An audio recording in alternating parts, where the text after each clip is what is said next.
Bon, salut à tout le monde. Aujourd'hui, on va parler de l'histoire du featuring. Il y a des gens, ils ont tendance à dire que quand tu achètes un featuring, c'est la montre que tu es faible, tu es inférieur à cette personne-là. Or que ça n'a rien à voir avec tout ça là. Acheter un featuring, c'est pour pouvoir t'imposer sur le marché de l'autre avec qui tu as acheté le featuring là, c'est pour pouvoir t'imposer sur le marché de l'autre. C'est ce que les grands stratèges, les plus grands ont compris. Et aujourd'hui, c'est ce qui fait leur force. Vous voyez, si je me souviens, en 2000 combien, Diamond Platinum a acheté un featuring de plus de 1 million de dollars ou ça, comme à Davido. Vous voyez, tout ce gars, il a été ruiné, il a fait un prêt à la banque. La banque lui a prêté de l'argent pour pouvoir payer ce featuring et au final, le featuring a été payé. Donc, vous voyez comment un seul featuring peut changer la vie de quelqu'un. Et aujourd'hui, Diamond Platnumz filme Davido dans tout. Il faut qu'on se dise la vérité. Vous voyez, Diamond Platnumz filme Davido dans tout. Central C Asake, l'histoire de Central C Asake. Est-ce que vous savez, Central C Asake a acheté un featuring à Central C 1 million de dollars. Il a obligé de venir tourner le clip au Nigeria.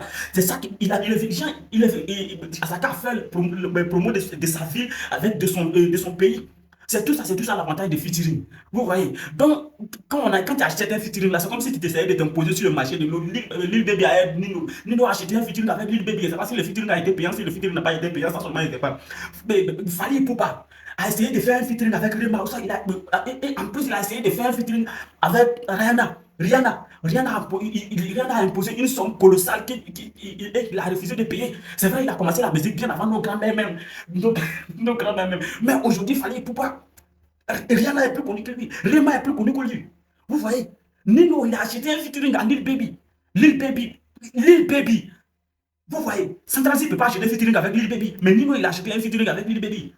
Vous voyez, Maluma avec Maître Gims. Quand moi je parle de la musique, je parle avec des preuves. Quand je parle de la musique, je sais de quoi je parle. C'est comme si c'est mon domaine. Vous voyez, Maluma avec Maître Gims. Maître Gims est allé chercher Maluma à l'Amérique latine, là-bas, jusqu'en Colombie. Vous faites faire featuring avec lui pour pouvoir s'imposer sur le marché italien et marché espagnol. Malheureusement, il n'a pas pu s'imposer sur le marché espagnol. Il a pu s'imposer sur le marché italien. C'est là où il a fait des soldats. Disons la vérité, c'est le seul rappeur français qui a pu remplir une salle en Italie. En dehors, quand on dit en dehors de l'Europe francophone, en Italie. Sinon, il n'y a rien, il n'y a rien. Les Français sont limités. Quand ils chantent en français, c'est comme tu es limité, vieux. Tu es limité. Il faut changer de rythme, il faut changer de rythme. Le rythme, là, ça, c'est pour ceux qui ne comprennent pas la langue. Tu vois, non, le rap, là, ça, c'est pour ceux qui comprennent la langue. Tu vois, pour pouvoir t'imposer, là, il faut changer de style, il faut changer de rythmique. Sinon, ce sont tes propres frères seulement qui vont t'écouter. Il y aura un barrière de la langue. Vous voyez? Il y aura un barrière de la langue. Donc, pour pouvoir t'imposer sur le marché de l'autre, là, faut acheter des featuring. Faut acheter des featuring. Je sais pas, faut acheter des featuring. C'est bon, c'est très important. C'est très important. C'est très important. Bon, bon entendeur, salut, c'était Elvan Media Group. Bon, on y va. C'était juste ça.